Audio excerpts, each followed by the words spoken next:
Hi good evening all of you. आप सभी का इस ऑनलाइन प्लेटफॉर्म में स्वागत है। और दोस्तों मैं सुनील, और आज हम बात करेंगे उत्तर वैदिक काल की। इससे पहले वाले लेक्चर में हमने बात की थी जो हमारा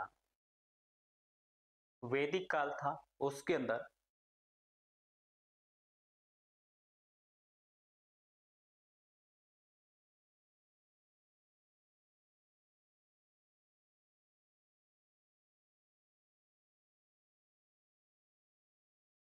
दोस्तों देखिए, मैं बता दूं आपको कि हमने इसके अंदर जो बात की थी वो की थी 1500 से लेके 1000 बीसी तक की, जो हमारा ऋग्वेदिक का प्रारंभिक काल आता है जिसे ऋग्वेदिक काल के नाम से जानते हैं।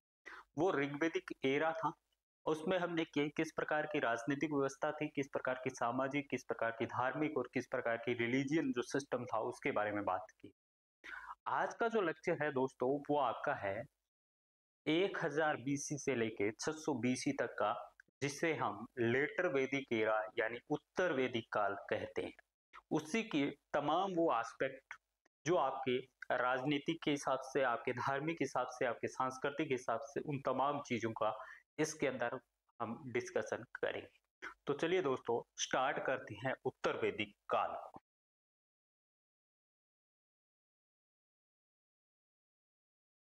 दोस्तों उत्तर वैदिक काल जो है, ये मैंने आपको बताया था कि वैदिक जो काल है आपका, ये जो वैदिक एरा है, इस वैदिक एरा में 1500 से लेके और 1000 बीसी तक का जो एरिया था, एरा जो एज था आपका, वो तो वैदिक था। और देन आपका आता है लेटर वैदिक। तो ये आता है आपका 1000 बीसी से लेके और 600 बीसी तक का। इसका आज देन जो है वो हम करेंगे 1000 से लेके आपके 600 बीसी वाला जो पार्ट है उसका अध्ययन आज के लेक्चर में दोस्तों करेंगे। तो चलिए इसको स्टार्ट करते हैं और देखते हैं कि क्या क्या इसके अंदर आज आपको दिखाई दे रहा है। इसके अंदर जो है वो आपको क्या क्या आज हमें देखना है। दोस्तों देखिए कि भौतिक संरचना उसमें किस प्रकार की थी, जो फिजिकल स्ट्रक्चर था वो किस प्रकार का था। दोस्तों देखिए, उत्तर वैदिक काल की जो राज व्यवस्था थी उसका अध्ययन आज हम करने जा रहे हैं, जिसका एरिया आपका या जिसका कालक्रम आपका 1000 बीसी से लेके 600 बीसी तक का माना जाता है। ये इसे लेटर वैदिक एरा भी कहते हैं या उत्तर वैदिक काल कहते हैं, जिसमें मुख्यतः क्या है आपका सामवेद, यजुर्वेद और अथर्ववेद, और उसके साथ साथ आपके ब्राह्मण ग्रंथ है, आर्यंक है, जो आपके वनों के अंदर रचे गए थे। इसके उपनिषद है जो गुरु के पास में बैठ के लिखे गए थे, गुरु के समीप बैठ के लिखे गए थे। ठीक है, तो ये सारी चीजों की रचना किस में हुई थी, यही 1000 बीसी से जो आपका 600 बीसी का बीच का जो टाइम पीरियड है, इसमें ही आपके तीनों वेद, जिसमें ऋग्वेद को अगर छोड़ दे तो ऋग्वेद आपके प्रारंभिक जो संरचना थी, जिसका काल 1500 से लेके 1000 बीसी तक का था, उस काल की रचना आपका ऋग्वेदिक काल है। उसके अलावा सामवेद, यजुर्वेद, अथर्ववेद, ब्राह्मण ग्रंथ, आर्यक और उपनिषद जो है वो किसके है, उत्तर वैदिक काल के। तो ये हमें ध्यान में रखना है। इसके अलावा दोस्तों इस काल की मुख्य जो विशेषता है वो आपके धूसर मर्दभांड है। ये बड़ा इंपॉर्टेंट है कि आपका इस काल की जो विशेषता है वो इसमें किस प्रकार के पाए जाते हैं, धूसर मर्दभांड पाए जाते हैं, जिसे हम मिट्टी के बर्तन है उसका एक नामकरण है। इस सब के बारे में, जैसे पीजीडब्ल्यू है आपका, एनपीजीडब्ल्यू है, इन सब के बारे में एक अलग से लेक्चर होगा हमारा, मर्द भांड परंपराएं, उसमें हम इन चीजों को डिटेल से जानेंगे। तो दोस्तों इस काल की विशिष्टता ये थी कि यहाँ पे धूसर मर्द भांड थे, क्योंकि यहाँ के निवासी मिट्टी की चित्रित और भूरे रंग के कटोरों तथा थालियों का प्रयोग करते थे। तो ये धूसर जो मर्द भांड है दोस्तों, उसमें क्या होता है आपका, उसमें आपका भूरे रंग की मिट्टी होती है। भूरे रंग की मिट्टी जो है उसका प्रयोग किया जाता है। तो यहाँ के जो लोग हैं वो इस मिट्टी के बर्तन से बने हुए जो बर्तन है उसका आपके प्रयोग करते थे, ये आपको ध्यान में रखना है। उस मिट्टी से बने हुए जो बर्तन थे उसका प्रयोग करते थे।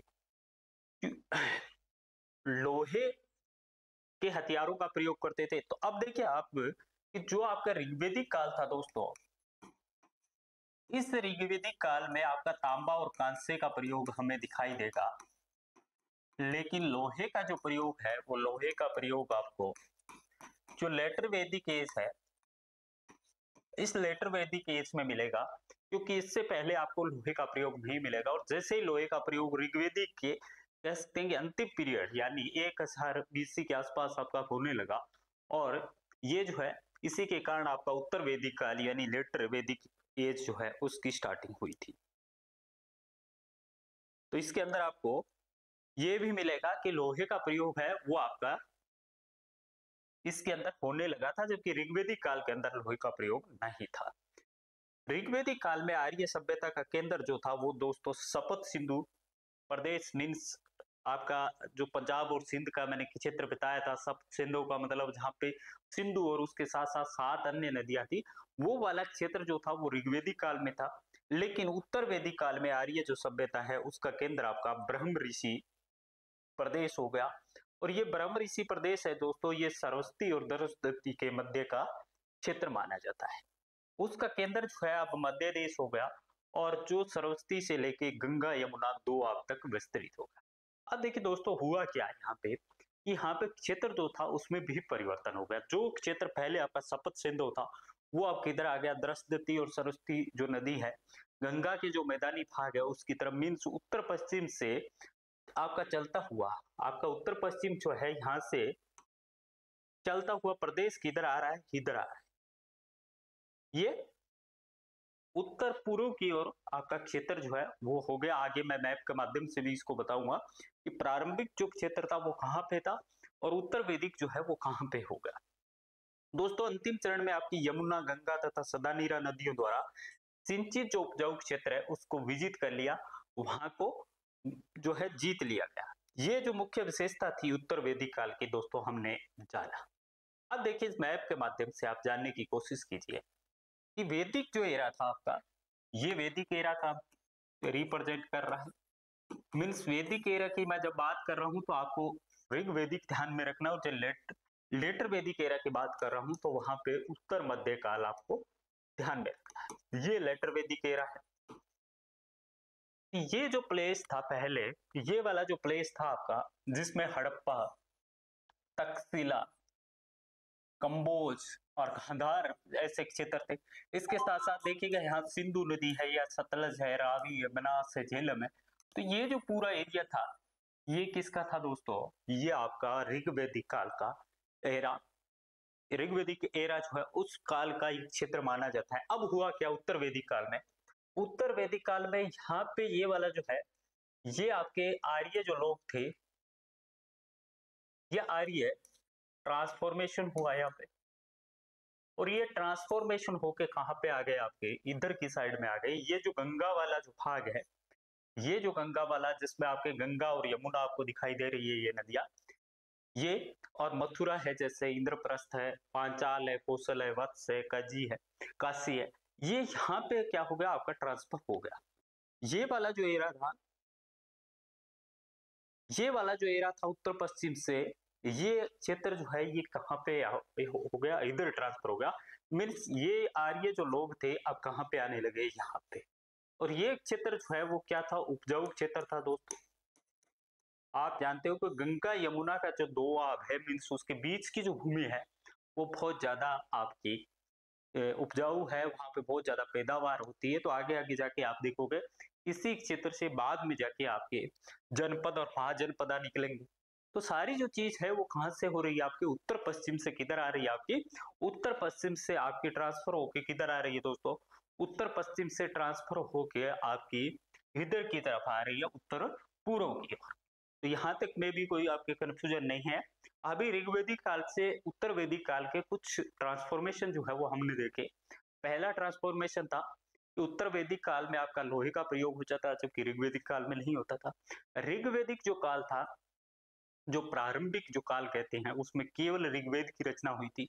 बाद में आपके ब्राह्मण, उपनिषद और आर्यंक और इसके साथ साथ अथर्ववेद, सामवेद, यजुर्वेद जो है इन सब की रचना यहाँ पे हुई थी। और ये जो प्रदेश था, इस प्रदेश में भी ट्रांसफॉर्मेशन होता है। तो यही जो स्थिति है, यही जो आपकी संरचना है, वो किसको आपके चेंज करेगी, आपके सामाजिक व्यवस्था को चेंज करेगी, आपके आर्थिक व्यवस्था को चेंज करेगी, आपके राजनीतिक व्यवस्था को चेंज करेगी और आपके जो है धार्मिक व्यवस्था को भी, ये सारे जो फैक्टर आपको बताए हैं मैंने, ये सारे फैक्टर उसमें चेंजेस करेंगे। तो आगे चलिए इसमें देखते हैं दोस्तों। अब जो ये उत्तर वेदी काल था, इसमें क्या हुआ कि जैसे ये क्षेत्र का परिवर्तन हुआ इस काल में, तो इससे सामाजिक, राजनीतिक, आर्थिक तथा धार्मिक व्यवस्था में भी आपके परिवर्तन आपको दिखाई दे। इस काल के अंदर बात करें दोस्तों, इस काल के अंदर, तो इस काल में आपके राजनीतिक व्यवस्था में महत्वपूर्ण परिवर्तन आपको दिखाई देगा। समाज में भी होगा, समाज के साथ साथ आपका पॉलिटिकल जो सिस्टम है वो एकदम से आपको चेंजेस होगा। और जब पॉलिटिकल सिस्टम कहीं पे बदलता है तो वहां पे आर्थिक जो परिवर्तन है वो भी होंगे, सांस्कृतिक भी होंगे, धार्मिक भी होंगे और राजनीतिक परिवर्तन, सॉरी, आपके जो धार्मिक परिवर्तन भी होंगे। अब यहाँ पे दोस्तों हुआ क्या कि यहाँ पे जो पहले जो राजतंत्र जो था वो राजतंत्र नहीं था। हमने देखा था कि पहले कुलीन तंत्र था और इसमें क्या था कि वो जो मुखिया होता था, जिससे हम ग्राम का मुखिया कहते थे, ग्रामीणी कहते थे, या इस तरह से दो क्या होता था कि एक कुल होता था, उस कुल का मुखिया होता था, तो वहां पे कुलीन तंत्र था। यहाँ पे आते आते आपको राजतंत्र मिलेगा। यहाँ पे देखिए दोस्तों, यहाँ पे इस जो वैदिक से लेटर वैदिक एज है, इसके अंदर जन जो है, जन जो थे, पहले जन क्या था, एक इकाई थी। ये इकाई अब आपकी किस में हो गई, जनपद में हो गई। जनपद में हो गई तो जन का बड़ा आकार जो होगा वो आपका क्या कहलाएगा दोस्तों, आपका जनपद कहलाएगा। मिनिस जो जन थे छोटे छोटे, वो अब किस में परिवर्तित हो गए, आपके जनपदाज में परिवर्तित हो गए, जनपदाज में ट्रांसफर हो गए। जो उत्तर वेदिक काल में आपकी यमुना, गंगा और सदा नीरा अर्थात गंडक उसको कहा जाता है, नदी को, नदी के मैदानों को जीतकर अपना अधिकार कर लिया। और इसी काल में दक्षिणी जो भारत था आपका, दक्षिणी जो भारत है, यहाँ का जो विदर्भ क्षेत्र है, इस विदर्भ क्षेत्र को भी इस काल में जीता गया। इसलिए कह सकते हैं कि उत्तर के साथ साथ आपका दक्षिण में भी विदर्भ तक का जो क्षेत्र था वो लेटर वैदिक एज में आपका दिखाई देता है। इस उत्तर वैदिक काल सभ्यता का जो मुख्य क्षेत्र था दोस्तों, वो मध्य प्रदेश था, और जिसका प्रसार आपके सरस्वती और गंगा यमुना दो आपके बीच में स्थित था। अब यहाँ पे कई ऐसे आपको एरियाज दिखेंगे, कई ऐसे आपको क्षेत्र दिखेंगे जो आजकल आप सुनते हो, देखते हो। जब भी प्राचीन भारतीय इतिहास को हम रीड करते हैं तो वहां पे मुख्य क्षेत्रों के रूप में उनको जाना जाता है। दोस्तों मैं बात कर रहा हूँ यहाँ पे कुरु और पंचाल जैसे विशाल राज्य भी थे। ये कब थे, आपके लेटर वैदिक एज में। कुरु और पंचाल जो है ऐसे आपके विशाल राज्य थे। इसके साथ साथ आर्य जो संस्कृति है वो पूर्व की ओर आपके कौशल, काशी और विधेय तक आ गया, जो हमने मैप के माध्यम से देखा था। इसी उत्तर वैदिक काल में आपकी गोत्र जो परंपरा है दोस्तों, इसका प्रचलन हुआ है। और ये काफी इंपॉर्टेंट है आपका कि गोत्र व्यवस्था का प्रारंभ जो है वो कब माना जाता है, वो लेटर वैदिक पीरियड में माना जाता है। यहाँ पे मणव और अंग जो प्रदेश है वो आर्य सभ्यता के क्षेत्र से बाहर थे। ये दो आप याद रखना है कि मणव और अंग जो है ये आर्य सभ्यता से बाहर थे। मगध में निवास करने वाले लोगों को अथर्ववेद में वात्रेय कहा जाता है। मगध जो है वो मगध क्या था आपका, बाद में जाके देखोगे महाजनपद था। इस यहाँ पे हमने देखा ऋग्वेदिक जो काल की संस्कृति थी वो जनों पे आधारित थी। लेटर वैदिक एज में आपका क्या हो गया, जनपदाज हो गए। और जैसे ही आप मगध की तरफ जाएंगे तो वहां महाजनपदाज हो जाए। तो ये जो महाजनपद था मगध, इसमें रहने वाले लोगों को अथर्ववेद में वात्रेय कहा जाता है। और ये सब जो है क्या बोलते थे, प्राकृत भाषा बोलते थे। उत्तर वैदिक काल में आपके पुरु और भरत कबीला मिलकर कुरु का निर्माण करते हैं तथा तुअर्स और कीवी मिलके आपके पांचाल जो प्रदेश है उसका निर्माण करते हैं। अगर मैं इस कुरु की बात करूं जो पुरु और भरत से मिलकर बना था, तो इनकी प्रारंभिक राजधानी दोस्तों अंसनी, अंसन दिवंत थी। जिसके अंतर्गत आज का कुरुक्षेत्र जो हरियाणा में स्थित है वो आता था, और सरस्वती और सरस्वती नदी के बीच का जो भाग है वो इसमें सम्मिलित। होता क्या है कि सिगरी आपके होता क्या है कि सिगरी आपके कुरु जो थे उन्होंने दिल्ली और उत्तरी द्वार पर अधिकार कर लिया और उसकी राजधानी हस्तिनापुर बना दी। तो ये कहाँ पे कर लेते हैं, आपके दो आप पे, और इसकी राजधानी हस्तिनापुर बना देते हैं। बलिहव, प्रतिपिय, राजा परीक्षित, जनमेजय आदि इसी राजवंश के प्रमुख थे। इसके इसी के परीक्षित का नाम जो है वो दोस्तों अर्थवेद में मिलता है, और जन्मे के बारे में माना जाता है कि उसने सरप सत्तर अर्थात 2 अश्वमेध कराया था। तो कई बार पूछ लिया जाता है कि लेटर वैदिक पीरियड में ऐसे कौन सा नाम है या ऐसा कौन सा राजा का नाम है जो 2 अश्वमेध यज्ञ कराता है, तो वो दोस्तों सरप सत्तर है आपका। कुरु वंश का अंतिम शासक जो है वो निश्चय था, और वह हस्तिनापुर से राजधानी जो है वो कहाँ पे ले आता है, आपके कौशाम्बी की तरफ ले आता है, क्योंकि हस्तिनापुर में आपकी क्या आती है, बाढ़ आती है। इसी प्रकार से दोस्तों जिस कुरु की बात हमने कर ली, अब हम बात करेंगे पांचाल की। तो पांचाल के अंदर बात करें तो बरेली, बदायूं और फरुखाबाद जो है वो आता है आपका, और इसकी राजधानी जो है वो, इसकी राजधानी क्या थी पांचाल की, कौंपिल्य थी। पांचालों के एक महत्वपूर्ण शासक परवाहन जेवल्ली थे, जो कि विद्वानों के संरक्षक माने जाते थे। दोस्तों देखिए, पंचाल जो दार्शनिक थे, पांचाल के दार्शनिक राजाओं के लिए जाना जाता था कि आरोणी श्वेत केतु पांचाल क्षेत्र के ही थे। ये जो आवरणी और श्वेत केतु है वो कहाँ के थे, पांचाल। उत्तर वैदिक काल सभ्यता का मुख्य जो प्रदेश था वो हमने पहले ही बताया था कि मध्य देश था, जो आपके सरस्वती और दर्शवती के दो आपके बीच का क्षेत्र था। यहाँ पे आर्यों का जो विस्तार है वो वरुणा 80 नदी तक माना जाता है, और काशी राज्य की स्थापना यहीं पे हुई थी। तो ये कुछ जो महत्वपूर्ण तथ्य थे इसके बारे में उस पर बात की है दोस्तों। आगे भी हम बात करते हैं कि जो आपका शतपथ ब्राह्मण है, ये जो शतपथ ब्राह्मण है, जो पाठ्यात्मक स्रोत के रूप में इसका प्रयोग हम करेंगे, कि उत्तर वैदिक काल का पाठ्यात्मक स्रोत है वो क्या है आपका, उत्तर वैदिक काल को जानने के लिए सबसे प्रमुख पाठ्यात्मक स्रोत क्या है, यही शतपथ ब्राह्मण है, जिससे हम उत्तर वैदिक काल के बारे में जानते हैं। अब ये शतपथ ब्राह्मण जो दोस्तों है उसमें उल्लेख मिलता है कि विदेह माधव नाम है ये किसी का, विदेह माधव ने अपने पुत्र विदेह माधव ने अपने गुरु यानी राहुगण की सहायता से, इसका गुरु क्या होता है विदेह माधव का, राहुगण, इसकी सहायता से और अग्नि के द्वारा इस क्षेत्र का सफाया किया था। ये शतपथ में मिलता है। अजात शत्रु एक दार्शनिक राजा का नाम था, और वह बनारस से संबंध था, और सिंधु नदी के दोनों तटों पर गांधार जनपद था। गांधार और व्यास नदी के बीच में केकय देश था। तो ये कुछ जो वहां पे प्रमुख आपके जो देश कह सकते हैं उसको, या क्षेत्र कह सकते हैं, वो स्थापित थे। उन्हीं के बारे में हमने थोड़ा थोड़ा, जो कुरु के बारे में, पांचाल के बारे में, आपके केकय के बारे में, ये सब जो है इस क्षेत्रों के बारे में हमने जाना है।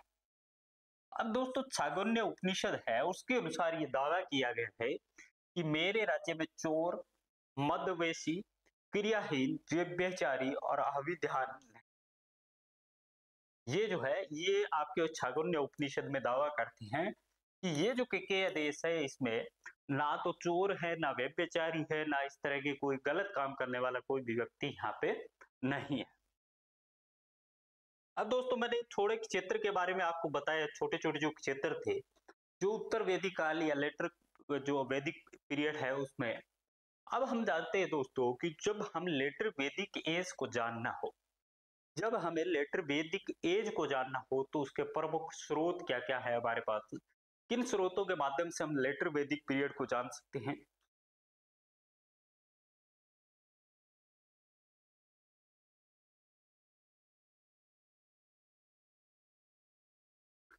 देखिए, लेटर वैदिक एज को अगर जानना हो आपको, तो लेटर वैदिक एज को जानने के लिए हमारे पास में दो तरह के सोर्स होते हैं। वो क्या है, पहला हमारा पाठ्यात्मक स्रोत जिसको प्राइमरी सोर्सेज के नाम से जानते हैं। पहला जो दोस्तों है वो हमारा है तो वो क्या है, पाठ्यात्मक स्रोत है, और दूसरा जो आता है वो हमारा पुरातात्विक स्रोत आएगा। तो पाठ्यात्मक स्रोत की जब बात आ जाए आपके सामने कि लेटर वैदिक पीरियड जो है उसमें पाठ्यात्मक स्रोत कौन कौन सा है, तो सबसे महत्वपूर्ण पाठ्यात्मक स्रोत की बात आई दोस्तों, सबसे महत्वपूर्ण पाठ्यात्मक स्रोत की बात आए तो आपके सामने क्या आता है, आपके सामने आता है शतपथ ब्राह्मण। आपको ध्यान में रखना है कि लेटर वैदिक एज की जब बात आती है और प्राथमिक स्रोत का जब पूछा जाता है लेटर वैदिक एज का, तो सबसे पहले आपको क्या बताना है, शतपथ ब्राह्मण।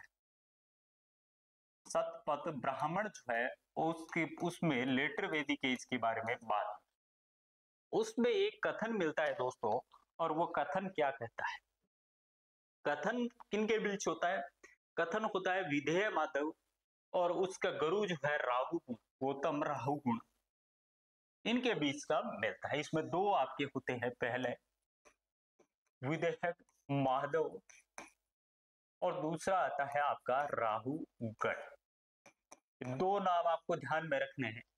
शतपथ ब्राह्मण में विधेय माधव जो विधेय पर्यंत यात्रा करने वाला, विधेय पर्यंत विधेय से परे जाके यात्रा करने वाले को विधेय माधव कहा जाता है, और इसका अपना पुरोहित होता है या इसका अपना गुरु होता है गौतम राहु।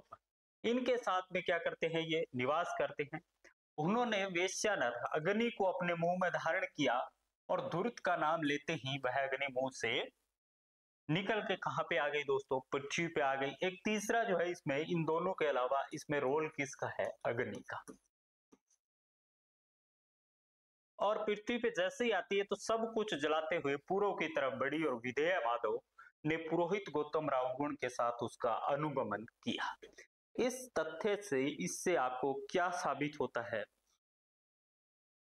इससे आपको ये दिखाया और ये बताया जाता है कि जो आपके वैदिक एराज में, जो आपके वैदिक एराज में जो व्यक्ति आके उत्तर पश्चिम में थे, वो अग्नि के माध्यम से किधर आ गए, सब जलाता हुआ पूर्व की ओर आ गए, जो मैंने पहले भी आपको मैप के माध्यम से बताया था। ये आपका भारत है। यहाँ पे हमने देखा था कि वैदिक जो एरा था, यहाँ पे हमने देखा था दोस्तों कि ये जो वैदिक एरा था, प्रारंभिक वैदिक जो रीजन था, इस रीजन से ये गौतम रहुगुण और ये आपके विधेय माधव जो है वो वहां पे सरस्वती की जो नदी होती है उसके तट पे निवास करते हैं, और वहां पे अग्नि को आते हैं और अग्नि को मुंह में लेते हैं, और अग्नि मुंह से बाहर निकल जाती है और किधर जाती है, आपकी पूर्व की ओर जाती है। तो जैसे ही ये पूर्व की ओर जाती है तो दोस्तों उत्तर वैदिक काल का एरा या उत्तर वैदिक काल का क्षेत्र जो है वहां पे होता है, यहाँ पे। तो जो आपके उत्तर पश्चिम से जो आपके आर्य है वो आपके कहाँ पे आ जाते हैं, उत्तर पूर्व के आते हैं। तो उत्तर पूर्व में किस प्रकार से आते हैं उसकी पूरी कहानी कहाँ पे दी हुई है, हमें शतपथ ब्राह्मण में बताया गया। और यही जो स्रोत है वो किसके रूप में जाना जाता है, लेटर वैदिक पीरियड का प्रमुख स्रोत जाना जाता है। तो मे भी यहाँ तक आपके कोई कंफ्यूजन नहीं है। अब दोस्तों देखिए, क्या इसमें पुरातात्विक स्रोत भी मिलते हैं, तो बिल्कुल दोस्तों, किसी भी इतिहास की घटना को जानने के लिए या ऐतिहासिक घटना को जानने के लिए हमें जितना है तो हमारे पाठ्यात्मक स्रोतों का होता है उससे कहीं ज्यादा पुरातात्विक स्रोतों का होता है। इस लेटर वैदिक पीरियड में, इस लेटर वैदिक पीरियड में कहा जाता है इसका जो कालक्रम है वो पहले ही बताया था 1000 से लेकर 620 ईस्वी तक का है। इसमें कई समुदायों के सांस्कृतिक समुदायों समूहों का उल्लेख है, और साहित्यिक जो स्रोत है वो बार बार इसके क्षेत्र का उल्लेख कहाँ पे करते हैं दोस्तों, ये उत्तर प्रदेश में, हरियाणा में और राजस्थान के क्षेत्र जो है इसका उल्लेख करते हैं। राजस्थान में जो सरस्वती नदी है, बाद में जाके आप देखोगे घग्गर हाकरा है, इसी घग्गर हाकरा के आसपास आपके वैदिक जो वेदों की रचना यहीं पे मानी जाती है। वैदिक जो रचना है, वेदों की जो रचना है वो सरस्वती नदी के आसपास हुई, और यही सरस्वती नदी बाद में जाके क्या बन गई, आपकी घग्गर हाकरा बन गई। तो ये जो आपके दिखाई दे रहे हैं ये सब बातें हमने कर ली। अब इसके पुरातात्विक स्रोतों की बात करते हैं दोस्तों, तो यहाँ पे मिट्टी के जो बने हुए बर्तन हैं वो, उनके माध्यम से हम जानते हैं कि ये किसी जनजाति या समूह के साथ की नहीं की जा सकती इन बर्तनों की पहचान, बल्कि ये क्या है कि एक भौगोलिक क्षेत्र में कुछ कृषि समुदाय लगभग एक समयावधि में आपके फले और फूले हैं, और ये समुदाय जो है वो पेटेड ग्रे वेयर यानी पीजीडब्ल्यू नामक एक विशेष प्रकार की मिट्टी के बर्तनों का प्रयोग करता था। तो आपको ये ध्यान में रखना है कि जब उत्तर वैदिक काल की बात आए और मर्दभांड परंपरा की बात आए, तो वहां पे कौन थे? पीजीडब्ल्यू टाइप के थे, पेंटेड ग्रे वेयर थे। तो पीजीडब्ल्यू जो है वो यहाँ पे एक विशेष प्रकार का मर्दभांड था, और जो वहां के कृषि करने वाले लोगों के द्वारा यूज में लिया जाता था। और इसकी क्या है कि इसकी पुरातात्विक जो खोज है दोस्तों, वो कहाँ पे आपकी उत्तर वैदिक काल में है। अगर हम गंगा घाटी की बात करें तो गंगा घाटी में लगभग 700 से अधिक स्थल जो है वो किसके पाए जाते हैं? इसके पाए जाते हैं। इसका वितरण की बात करें तो बहावलपुर जो पाकिस्तान में दोस्तों, गगर के सूखे तलों में, और उत्तरी राजस्थान सिंधु गंगा के जल क्षेत्रों गंगा यमुना दो आग तक ये क्या मिलते हैं? आपके पीजीडब्ल्यू मर्दभांड मिलते हैं। और ये जहां जहां मिलते हैं हम क्या मान लेंगे कि उत्तर वैदिक संस्कृति जो है उसका प्रसार है। जहां जहां पीजीडब्ल्यू मिलेंगे वहां हम क्या मानेंगे? वहां वहां हम ये मानेंगे कि वहां वहां क्या है आपका इस संस्कृति का, उत्तर वैदिक जो लेटर वैदिक पीरियड है, इसका प्रचार प्रसार। इस पात्र की वितरण की पूर्वी सीमा की दोस्तों बात करें तो ये वाली जो पूर्वी सीमा है, ये इसमें गंगा का जो उत्तरी मैदान है वहां तक, और श्रावस्ती का स्थल जो है वो इंगित करता है कि दक्षिणी राजस्थान की बनास संस्कृति जो लगभग 2000 से 1400 ईसा पूर्व के काल जो है, उसमें भी ये राजस्थान जो है यहाँ पे भी बनास के आसपास इसका माना जाता है। तो कुल मिला के पीजीडब्ल्यू जो है वो इसका पुरातात्विक स्रोतों में आता है, और जिसका प्रसार जहां जहां होता है वहां वहां तक हम क्या मान सकते हैं कि उत्तर वैदिक पीरियड जो है या उत्तर वैदिक कालीन संस्कृति है उसके स्थल मान सकते हैं, उसका प्रसार मान सकते हैं। दोस्तों देखिए कि इसके अंदर दूसरा जो हमें पुरातात्विक स्रोत के रूप में जिसको यूज में लिया जाता है, वो आता है लोहे का उपयोग, मीन्स आयरन का उपयोग। इसमें आईएस जो कि लोहे को संदर्भित करता है, आईएस शब्द जो है वो आपके किसको रिप्रेजेंट कर रहा है? वो दोस्तों आपके लोहे को रिप्रेजेंट कर रहा है। हालांकि पुरातात्विक साक्ष्य लोहे को उत्तर वैदिक काल से संबंधित करते हैं, साहित्यिक स्रोत इसकी पर्याप्त पुष्टि करते हैं। यजुर्वेद जो है उसमें आयस को शाम आयस के रूप में योग्य बनाता है, और ब्राह्मण भी इसकी चर्चा करते हैं। दोनों अर्थात कृष्ण आयस की बात करते हैं जो एक काली धातु थी, और इस जिसका अर्थ क्या होता है? लोहा होता है। तो यहाँ पे लोहा पाया जाना इस संस्कृति में इस टाइम पीरियड में वो भी आपका क्या दर्शाता है? उत्तर वैदिक काल दर्शाता है। और उत्तर वैदिक काल के जो आपके यजुर्वेद है उसमें आयस नामक है, जिसको बाद में जाके कृष्ण आयस और श्याम आयस के रूप में भी बांटा गया था। अब दोस्तों इसके स्रोत के बारे में बात कर ली। अब देखिए कि इसमें जो महत्वपूर्ण परिवर्तन होता है इस एरा में, वो आपका क्या है? लेटर वैदिक एज जो है, इस लेटर वैदिक एज पे आपकी राजनीतिक जो संरचना है, जो आपकी पॉलिटिकल सिस्टम है, उसमें किस प्रकार का परिवर्तन होता है।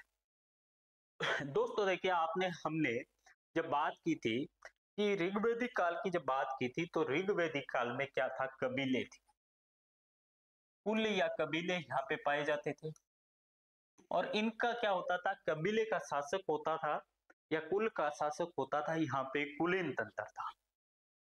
लेकिन उत्तर वैदिक काल में क्या हुआ कि कृषि आई, एग्रीकल्चर आई आपकी, और एग्रीकल्चर जैसे जैसे आई तो क्षेत्र भी बढ़ा, उनका प्रचार प्रसार जो है वो भी बढ़ा। और जैसे ये बढ़ा दोस्तों, और लोहा इसमें आया, लोहे से आपके क्या हुआ? कृषि में लोहे से आपका क्या हुआ?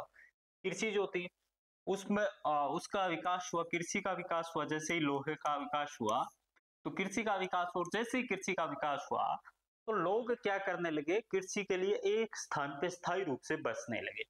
मीन्स यहाँ पे जो आपके पशुचारण के कारण हम देखते हैं वैदिक काल में क्या था? मुख्य रूप से ऋग्वैदिक काल में आपका पशुचारण था। तो जब पशुचारण की बात आती तो लोग जो थे वो क्या करते थे? विचरण करते रहते थे। लेकिन यहाँ पे जैसे ही लोग थे उन्होंने लोहे का प्रयोग किया, लोहे से आपका कृषि हुई, कृषि से आपका क्या हुआ, स्थायित्व आया। भाई उनके बसने का जो स्थान है वो अब क्या हुआ, निश्चित हुआ। तो पहले जो था वो दोस्तों वो क्या था, निवास उनका अस्थायी था, और वही निवास अब क्या हो गया, स्थायी हो गया। अब जो स्थायी हो गया तो अब पहले जो छोटे छोटे आपके जन थे, मीन छोटे छोटे जो आपके जन थे, वो दोस्तों अब क्या हो गए, बड़े बड़े जन हो गए। और जन का मतलब क्या था, भूभाग से संबंधित था, कि वो जनपदों में आपके कन्वर्ट हो गए। तो पहले जो छोटा सा क्षेत्र था वो बड़ा क्षेत्र होगा, और जब बड़ा क्षेत्र होगा तो वहां पे जो शासन करेगा, जनसंख्या भी ज्यादा होगी, क्षेत्र भी बड़ा होगा, तो सोर्सेज भी ज्यादा होंगे। तो वो क्या है कि वहां पे फिर स्थायित्व आए, स्थायी रूप से लोग रहने लगे, और जैसे ही स्थायी रूप से रहने लगे तो वहां पे जो आपका कुलीन वर्ग का या जिसे कबीले का प्रमुख कहा जाता था, वो अब क्या बनने लगा, राजा के रूप में या शासक के रूप में जाने लगा। तो पहला परिवर्तन जो आपका एक कह सकते हैं कबीले का जो प्रधान था वो अब क्या हो गया, शासक हो गया। दोस्तों राजा की जो देवीय उत्पत्ति है उसका सर्वप्रथम उल्लेख किस में मिलता है, कि राजा जो है वो देवता से उत्पन्न हुआ है। ये कहाँ पे मिलता है, ऋग्वेद में मिलता है। ये जो है ऋग्वेद में आपको मिल जाता है, शासक होता था यहाँ पे, ये आपका ऋग्वेद में मिल जाता है आपको। लेकिन इस सिद्धांत की दृढ़ जो स्थापना है वो कहाँ पे मिलती है, ऐत्रेय ब्राह्मण में मिलती है। और आप जानते हो कि ऋग्वेद को छोड़ के चाहे वो यजुर्वेद हो, सामवेद हो, अथर्ववेद हो, चाहे आपके ब्राह्मण हो, उपनिषद हो, आर्यन हो, इन सब की रचना कब हुई थी, उत्तर वैदिक काल में। तो जहां ब्राह्मण की बात आती है तो आप जानते हो इसकी दृढ़ जो स्थापना है देवीय उत्पत्ति सिद्धांत की, इसकी स्थापना जो है राज्य के संबंध में, वो अब किस काल की मानी जाने लगी, उत्तर वैदिक काल की। तो इसकी दृढ़ जो स्थापना है वो दोस्तों कहाँ पे होती है, उत्तर वैदिक काल में। और देवीय जो उत्पत्ति संबंधी सिद्धांत है उससे क्या स्पष्ट होता है कि एक संग्राम हुआ था, एक आपका संग्राम हुआ था, अर्थात एक युद्ध हुआ था। और इस युद्ध में कौन कौन थे, एक तरफ आपके देव थे और असुर थे, देव थे और असुर थे। यहाँ पे देवता जो है असुरों से हार जाते हैं, असुर मीन्स राक्षस जो है वो क्या करते हैं, देवता को हरा देते हैं। उसके बाद देवता जो है वो चिंतन करते हैं, और जैसे ही चिंतन करते हैं तो क्या परिवर्तन होता है, देखिए नेक्स्ट स्लाइड में दोस्तों। ये यहाँ पे वो सोचते हैं, उन्होंने सोचा, उन्होंने अपने आप में देखा कि हम हारने के पीछे क्या है, हमारे लिए कोई राजा नहीं, हमारे लिए कोई संगठित करने वाली शक्ति नहीं है, अर्थात राजा नहीं है। और राजा की उपस्थित अनुपस्थित अर्थात अराजनीयता ही